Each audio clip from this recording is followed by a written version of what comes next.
कल्पना कीजिए एक ऐसा क्षण जब एक राजा के दरबार में सबकी नज़रें झुकी हुई थीं। एक योद्धा जो समाज के नियमों और रीतियों के कारण अपमानित हुआ, वहीं एक राजकुमार ने अपनी बाहें फैलाकर उसे गले लगाया। क्या ये क्षण सिर्फ दोस्ती का था या इसके पीछे छिपा था एक बड़ा उद्देश्य? महाभारत के काल में गुरु द्रोणाचार्य के आश्रम में जब पांडव और कौरव अपनी शिक्षा पूरी कर चुके थे, तो एक दिन धनुर्विद्या की परीक्षा आयोजित की गई। उस दिन अर्जुन ने अपने बेजोड़ कौशल से सबका मन मोह लिया।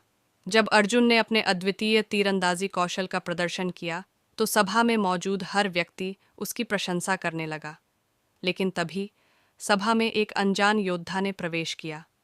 वो साधारण वस्त्रों में था, लेकिन उसके चेहरे पर आत्मविश्वास झलक रहा था। उसने गुरु द्रोणाचार्य और सभा को प्रणाम किया और अर्जुन को चुनौती देने की इच्छा प्रकट की।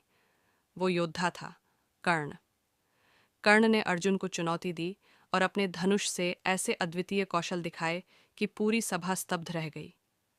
अर्जुन के समक्ष ऐसा कोई खड़ा होगा, ये किसी ने सोचा भी नहीं था। लेकिन जैसे ही कर्ण ने अपनी ताकत दिखाई, सभा में किसी ने उसका परिचय पूछा। कर्ण ने सिर झुकाकर कहा, मैं एक सूत पुत्र हूँ। सभा में मौन छा गया। क्षत्रियों ने उसे नीचा दिखाना शुरू कर दिया। कहा गया कि एक सूतपुत्र अर्जुन को चुनौती देने का अधिकार नहीं रखता। अर्जुन और भीषण रूप से क्रोधित हो गया और सभा ने कर्ण का अपमान करना शुरू कर दिया। इसी बीच सभा में दुर्योधन खड़ा हुआ। उसने आगे बढ़कर कर्ण की ओर देखा और कहा, कर्ण, तुम्हारी क्षमता को किसी